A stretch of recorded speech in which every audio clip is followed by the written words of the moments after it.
Namaste, my friends. Today's yoga class, Yoga Ashtanga session was amazing.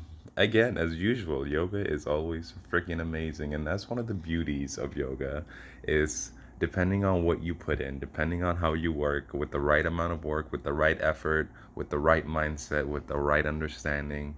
If you do yoga right, it is just the most beautiful thing in the whole world. And so today's yoga class, I was just really focusing on alignment through the breath, using the breath as a guide for alignment.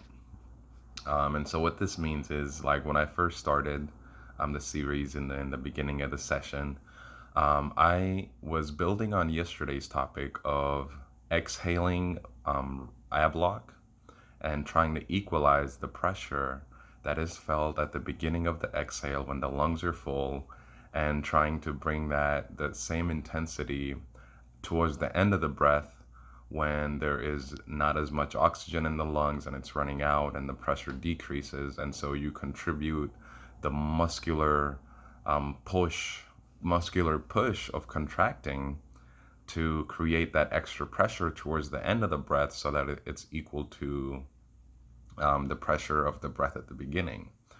So building on this equalizing pressure, I today was thinking I need to take that even further and not just equalize the intensity and the pressure of the breath from the beginning to the end, but I must equalize the pressure from all sides. And what this allowed me to do, what this looked like, is say I would be in a pose and I would be exhaling and using my ab lock to exhale. And then I would feel which part of my breath, is being restricted in a way. And just seeing where I am not exhaling allowed me to see where my muscles were too tight in that area. And so, you can like breathe with your whole upper body. You can breathe from the top of your chest, you can breathe into your stomach, you can breathe into your diaphragm. So basically, this whole area can be felt as breath and just felt, like obviously you're not breathing into your stomach, but the pressure from the lungs expands into the organs and then it pushes the organs downwards, and it's the organs that are expanding and contracting because of the pressure that's happening in the lungs. But anyway, it's felt as a sensation. It feels like you're breathing into your stomach, and that's the most important part. So when I'm in different poses, there's different parts that will be restricted. So, for example, in twists, usually the area close to the hips where I'm twisting from, like my abs, will be pretty tight.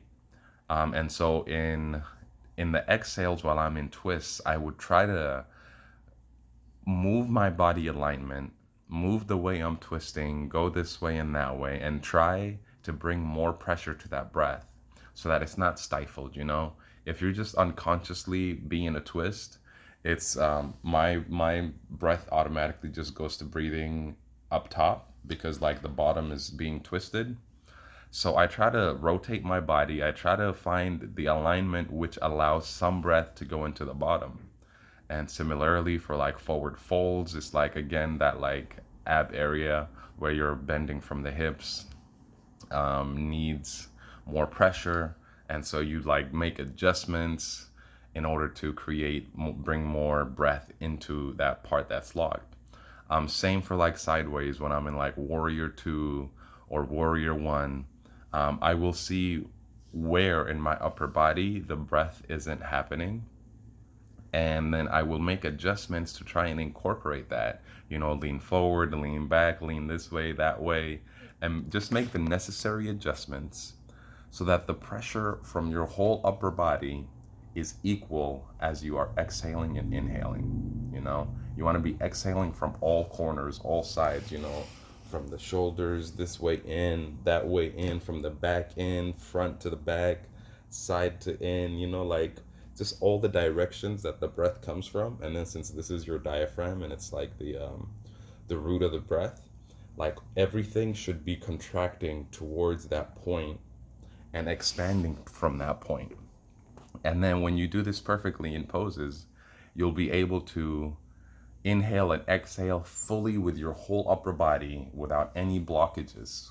And so that's how you work with alignment, using the breath as the guide, using the breath as the tool that lets you know where you're overworking or where you're underworking, where you're like over twisting or under twisting, when you're not in alignment.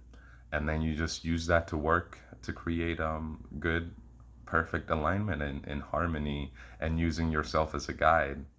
And this works better than like using a mirror as a guide, than, an instructor telling you how to do it, because this is all internal, and you're going to have a deeper access and a deeper understanding of how to make, first of all, how to read internal states, make adjustments to those internal states, and then optimize those internal states in order to, have optimal results.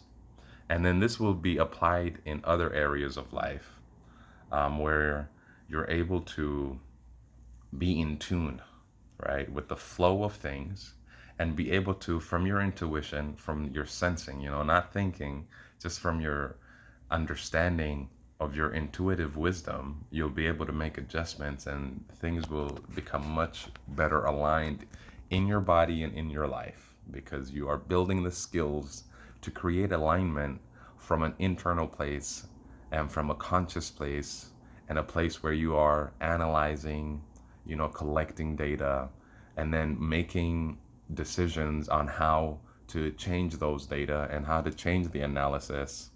And then obviously working with different hypotheses, seeing what works, and then eventually, optimizing the system. And this will be paramount in just regular life. All right, that's it for today. Namaste, my friends.